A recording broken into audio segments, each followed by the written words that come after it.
Welcome back, true believers and all you merry Marvelites, as well as all you spectacular Spidey fans, to another very interesting Marvel's Avengers related video. And I know it has been quite a while since we've actually been able to fully dive deep within this game, considering that there hasn't been a whole lot of content inputted within the product overall, ever since the Kate Bishop DLC release back in December of 2020, and just yesterday we finally got the Hawkeye Future Imperfect DLC, which only added about like an hour and a half to 2 hours worth of content, expanding that story that ended with Kate Bishop's own narrative and continuing that to further overall enhance where the story can further go down the line with the whole Kree invasion story aspect, as well as, of course, the newly announced Black Panther expansion with War for Wakanda. And obviously there was a lot to take away from the Square Enix Presents presentation, with of course a fully showcased roadmap for the game.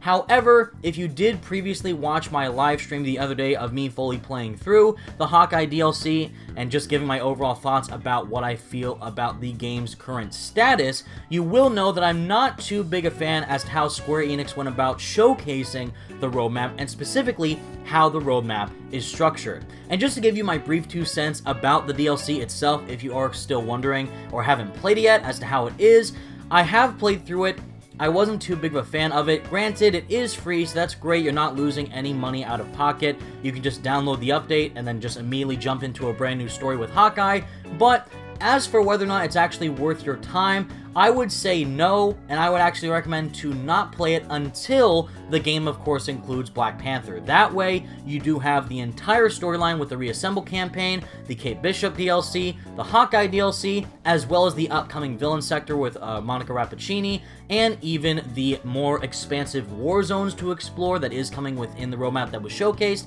And of course, if you are a skin fanatic with suits, they are going to include the Marvel Cinematic Universe outfits down the line, which will definitely get you super intrigued to try and wear different costumes for your characters. And even though Black Panther himself does look visually appealing, and his voice actor has been previously leaked to be none other than Christopher Judge, who, if you are unaware, is in fact the voice of Kratos from the 2018 God of War game, who did an incredible job in that title, and I'm sure he's gonna knock it out of the park here as T'Challa within this game. And I'm sure the expansion as a whole is going to offer a bit more variety than what the current game does not have, but the overall experience is still very buggy. As you can clearly see from the live stream the other day, I did experience quite a lot of bugs, and just the lack of variety in its overall gameplay structure, the monotonous grinding elements, and just an unappealing story with how it's kind of going in sort of cliche routes with time travel and a big epic invasion that's supposed to be the end of all days pretty much for these massive heroes who are going to band together to try and save the day. I feel like we pretty much have seen this in quite a few other elements of media, or if you're just a massive comic fan like I am, we've kind of seen this stuff before. But for what it's worth, they are at least trying. I'm not currently a fan as to how the game is shaped right now, but they are still trying their very best to make it a more expansive and diverse experience for Marvel fans worldwide who love these characters within the Avengers. And of course, one of those characters who is going to be included one way or another exclusively for the PlayStation platform is none other than our main man, Peter Parker himself, aka Spider-Man. Now, the primary showcase that was fully hyped up by Square Enix the other day was making it sound like that the content that was going to be displayed for Marvel's Avengers was truly going to be a really worthwhile experience. And granted, Black Panther is a relatively huge announcement. He pretty much won't be included into the game until, quote-unquote, summer and beyond. Now, that doesn't even necessarily reassure me as a fan as to guaranteeing the exact time frame or month where the game will actually include Black Panther, because of how in the very bottom left-hand corner of the roadmap itself, it does directly state this roadmap may change and does not include all in-progress work. And given the fact that we have waited 3 months since Kate Bishop released in December to now receive Hawkeye in March, and now seeing that the next hero to be included within the game is Black Panther won't most likely be included until all the way in pretty much fall of 2021, is pretty concerning to say the least. And all they're doing right now is pretty much enhancing the game with quality of life adjustments and trying to possibly offer a bit more variety with the Monica Rappaccini villain sector and the Wasteland Patrol. But as for actually expanding the roster of the game itself, it's going to take a lot longer for Black Panther to actually be in the game, and for Spider-Man, it seems like it's going to take even longer than that. This doesn't just even relate to Spider-Man himself as well, but also the other massive Marvel characters that we can find within the comics who have been leaked to be within this game,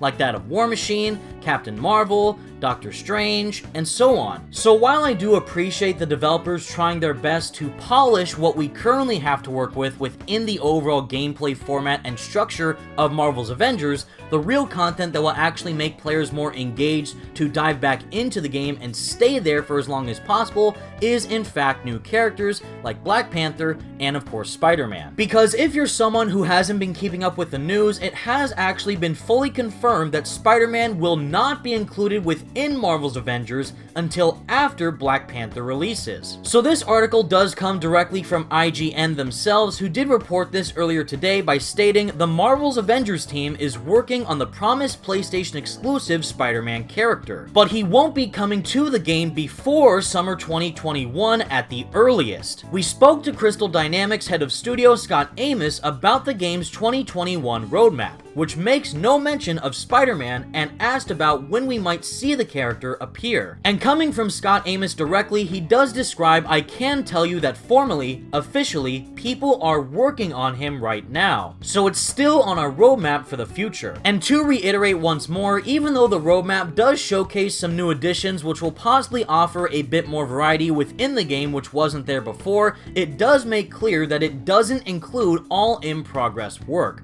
But Scott Amos did say that it represents what the studio can fully commit to in the near term. And as Scott Amos finalizes within this article, there are people working on him, and we still fully expect Spider-Man to come to PlayStation. However, Scott Amos gave no indication of a timescale for when that is set to occur. So in conclusion, everyone, it does look like that we're going to have to play another fun activity which I like to call the waiting game. So basically, we have no clear overall set date for when Spider-Man is supposed to come within Marvel's Avengers exclusively for PlayStation, but the only specific time frame that we do have for right now is that whenever Black Panther ends up releasing for summer and beyond, whether that be a month like June, July, August, or even September in the fall, whenever he is actually included within the game, Spider-Man is going to be releasing after Black Panther. Now, as for whether or not any other heroes could release before Black Panther, like again,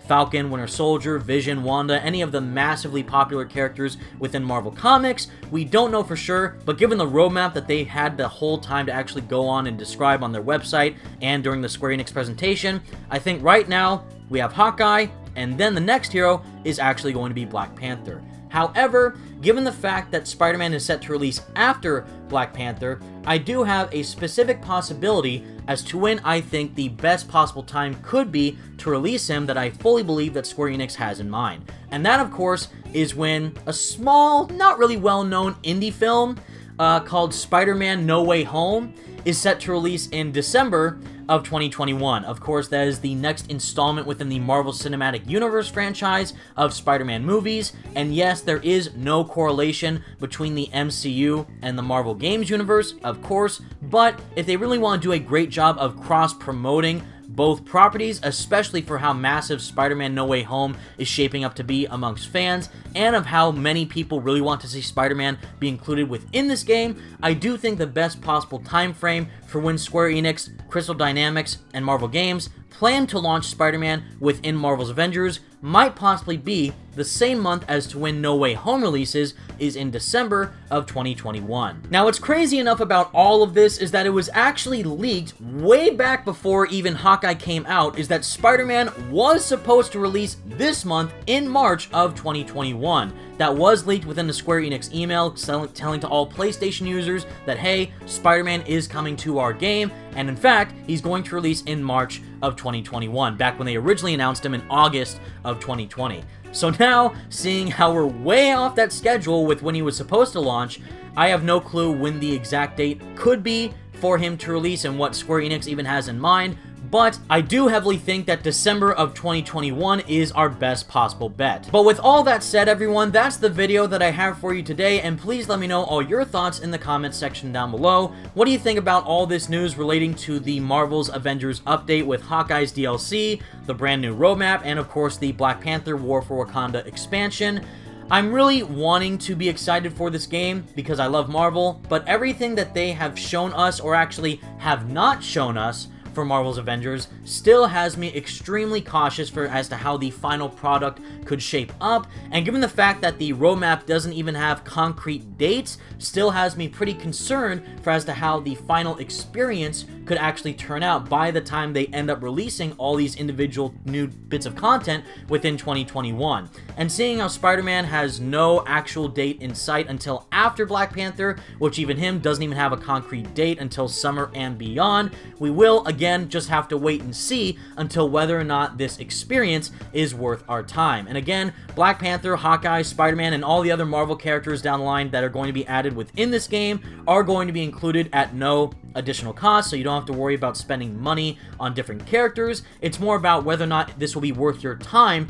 to actually invest more into playing this game. But until next time, everyone, thank you all so much for watching. Leave a like on the video if you did enjoy, and subscribe to the channel if you do want more content like this. Stay spectacular, Spidey fans, and stay merry Marvelites. Until then, peace out.